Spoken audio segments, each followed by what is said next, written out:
14h-16h, Brigitte Lahaie, Sud Radio. Bonjour à tous, nous sommes ensemble durant ces 2 heures sur Sud Radio. Certains considèrent que la violence est de plus en plus présente dans la société. D'autres pensent que la violence, de toute façon, est intrinsèque à la nature humaine et peut-être à la nature tout court. Avec mon invité Jean-Charles Bouchou, je vous propose qu'on fasse le point sur la violence et plus particulièrement sur cette violence qui existe entre nous, entre chacun de nous.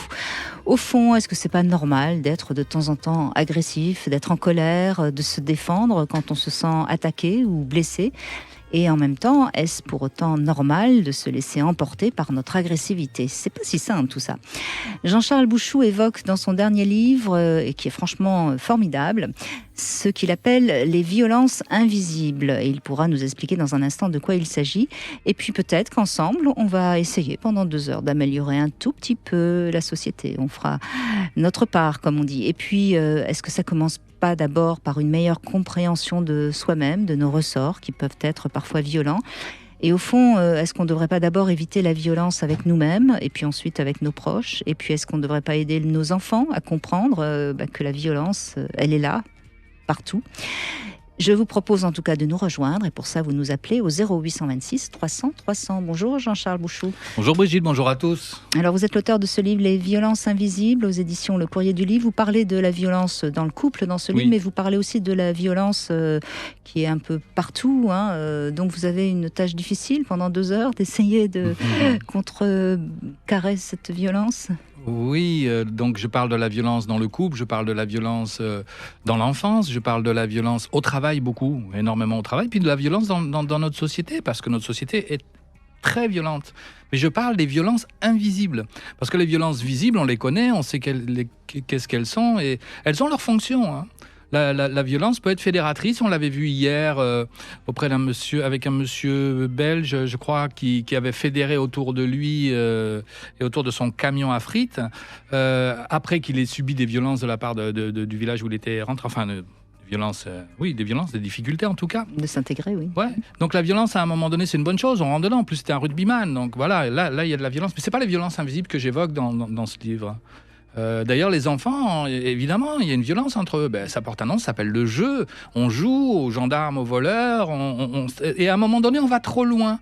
Alors, on arrête. On a fait du mal à l'autre, ou l'autre nous a fait du mal, on crée une limite. Et c'est quoi une limite? Sinon une frontière. C'est-à-dire on dit, voilà, des règles, tout simplement. Jusqu'à là, on peut aller, mais à partir de là, on ne peut plus y aller. C'est ce que vous évoquiez tout à l'heure, où se situe la limite, en fait. C'était ça la question. Est-ce que c'est pas aussi une question d'empathie, oui. Jean-Charles Bouchou? Une question d'empathie. Chez l'enfant, en tout cas, je découvre la frontière. Donc la frontière, c'est l'autre. L'autre fait frontière avec moi. Vous savez, je donne une image dans le livre, que c'est comme 2 bulles de savon. Quand elles se rencontrent, elles ont une frontière commune. Et bien cette frontière commune, c'est cela que je vais chercher. Donc en découvrant l'autre, je me découvre moi. Et en me découvrant moi, je découvre l'autre. C'est là où j'ai intérêt à devenir sujet. Et en devenant sujet, je permets à l'autre de devenir sujet à son tour. Et ça se fait beaucoup au travers du jeu. Le jeu est très important. Et justement, vous parlez d'enfants, tout ça. J'ai une image qui me vient comme ça d'enfants. Moi, vous le savez, j'ai des gros chiens et des petits. Mais enfin, en tout cas, j'ai des Danois, donc c'est quand même des gros chiens. Et il m'est arrivé souvent de voir des amis qui viennent avec des enfants. Et je fais toujours évidemment très attention de ne pas laisser les enfants seuls. Et je vois les enfants sont capables d'avoir des gestes très presque dangereux pour eux avec un chien de cette taille-là. Ils vont lui tirer les oreilles ou vouloir lui monter dessus, etc. Et je trouve que souvent les parents n'ont pas une bonne réaction. Ils vont gronder l'enfant, alors qu'en fait il faut juste expliquer à l'enfant que c'est pas une peluche. Lui expliquer ce qu'on peut faire et ce qu'on peut pas faire. Exactement. Bien sûr. Et je pense ça s'appelle l'éducation, en fait. Hein. Oui, mais je trouve que les parents, souvent, n'interprètent pas comme il faudrait le geste de l'enfant. Ils vont souvent, parce qu'ils ont peur, peut-être, mais en tout cas, lui dire que c'est dangereux, et peut-être créer par la suite une phobie du chien. Enfin, vous voyez ce que je veux dire? Oui, bien sûr. Oui. Le cri du parent, c'est presque un déni d'éducation, alors que l'éducation, ça devrait dire, tu peux aller vers le chien, mais tu dois t'y prendre d'une certaine manière. Viens, je vais te montrer. Et on y va ensemble. Oui. Et je repense à une conversation que j'ai eue hier. Je participais à un congrès de gynécologie et j'ai une femme qui est venue me voir et qui m'a dit mais moi j'ai ma fille qui a 10 ans, qu'est-ce qu'il faut que je lui dise, etc. Et j'ai commencé par lui dire déjà dites-lui que son corps lui appartient et que personne n'a le droit de lui faire quelque chose qu'elle n'a pas envie, etc. Oui. Et elle me dit ah oui ça je lui ai beaucoup dit de faire attention. Oui, c'est pas la même chose. Et je lui ai dit mais attention, c'est pas la même chose parce que quand vous lui dites fais attention, ça veut dire qu'il y a du danger, ça veut dire que quelque part, vous voyez ce que je veux dire? Oui, non seulement ça, mais vous nommez un danger potentiel qui ne peut pas être vérifié par l'enfant, donc l'enfant ne sait même pas de quoi on parle. Alors à partir de là, il va avoir peur, mais il va pas savoir de quoi. Mais pour en revenir à l'éducation des enfants, alors il y a des endroits où évidemment on doit intervenir très rapidement, comme par exemple avec un chien, mais aussi les enfants normalement posent les questions. C'est-à-dire que quand ils sont prêts à entendre, ils posent les questions. Moi j'ai entendu des parents parfois vouloir donner des leçons à des enfants justement sur l'aspect sexuel, beaucoup trop jeunes, et le gosse comprenait pas pourquoi on lui parlait de ça, quoi. Normalement l'enfant interroge. Il y a un moment qui est un moment juste. Et qui n'est pas forcément le même d'ailleurs chez tous les enfants. Non, bien sûr, bien sûr. Mais c'est une vraie question aussi parce qu'aujourd'hui, il y a énormément de violence, notamment les enfants qui vont tomber sur des images pornographiques. Donc, il y a une vraie éducation à faire de la part des parents. Ça, c'est sur Internet. Oui, absolument. Donc, si ce serait bien que les petits-enfants n'aient tout simplement pas accès à Internet. Ils n'en ont pas besoin, quoi. Vous allez vous mettre beaucoup de parents ados, là, Jean-Charles Bouchou. C'est pas très grave. Je ne me présente pas aux élections, donc je n'ai pas besoin de me mettre...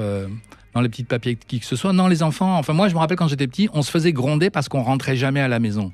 Et j'ai des enfants, mais j'ai eu des enfants petits. Moi je les grondais parce qu'ils ne sortaient pas suffisamment. Vous voyez, c'est-à-dire qu'ils étaient sur la télé, les jeux vidéo. Et à un moment donné, j'ai dit on arrête ça. On arrête les jeux vidéo, vous y avez le droit bien évidemment. Et puis je me régalais de jouer avec eux en plus parce que j'ai mon côté un peu gamin. Mais il y avait des moments pour ça. Il y a des moments où on regarde la télé, il y a des moments où on joue aux jeux vidéo, il y a des moments où on va manger, il n'y a certainement pas de télé alentour, ni de téléphone portable, ni de tablette. Et il y a des moments où vous allez dehors et vous vous débrouillez, quoi. Allez jouer dehors, si c'est possible. Bien sûr. J'imagine qu'à Paris, en centre-ville, c'est une autre histoire. Bien sûr, bien sûr. Alors, peut-être, Jean-Charles Bouchou, qu'est-ce que vous diriez à des parents qui sont face à un enfant qui, justement, est un petit peu agressif avec un autre enfant, ou pourquoi pas avec un animal on sait bien qu'on a tous enfants arraché les pattes ça dépend. D'une mouche ou des choses comme ça. Oui. Oui, on a fait ça. Ça dépend quel âge a l'enfant. L'agressivité très tôt, c'est aussi un désir de socialisation. Un petit, par exemple, qui a 18 mois, 2 ans, il va vous mordre, mais c'est parce qu'il a envie de vous dévorer. C'est parce qu'il a envie de faire... Voilà, ça ne veut pas dire qu'il faut le laisser faire non plus. Ça ne veut pas dire qu'il faut le laisser faire, mais comprendre que si c'est du sadisme, je dis sadisme au regard des psychanalystes qui parlent de stade sadique oral, c'est un sadisme joyeux, c'est un désir de rencontre. Alors, il va falloir lui dire gentiment, certainement pas faire la même chose. Je me souviens d'une nounou qui... pour faire comprendre à l'enfant qu'il ne fallait pas mordre, le mordait. Ça, c'est une très mauvaise idée. Si on n'a pas le droit de faire, on ne fait pas. Et donc, ça dépend l'âge de l'enfant. Ça dépend l'âge de l'enfant, ça dépend du contexte. Tu as envie de te battre, mais écoute, très bien. On va t'inscrire à un club de sport. Et là, tu pourras te battre, mais tu devras te battre au moment où c'est permis, de la façon dont c'est permis, avec des règles, sur un tatami. Vous voyez ? Tout ça doit être très, très encadré. C'est normal d'être traversé par de la violence. Je suis traversé par de la violence. La question n'est pas la violence, c'est bien ou c'est mal. La question, elle est qu'est-ce que j'en fais de ma violence ? Qu'est-ce que je vais bien pouvoir faire de cette énergie-là ? Et c'est ce que je propose à la fin du livre. Dans les violences invisibles, le fil rouge de cette émission que nous allons faire ensemble et avec vous, bien sûr. Donc n'hésitez pas à nous rejoindre au 0826 300 300. À tout de suite.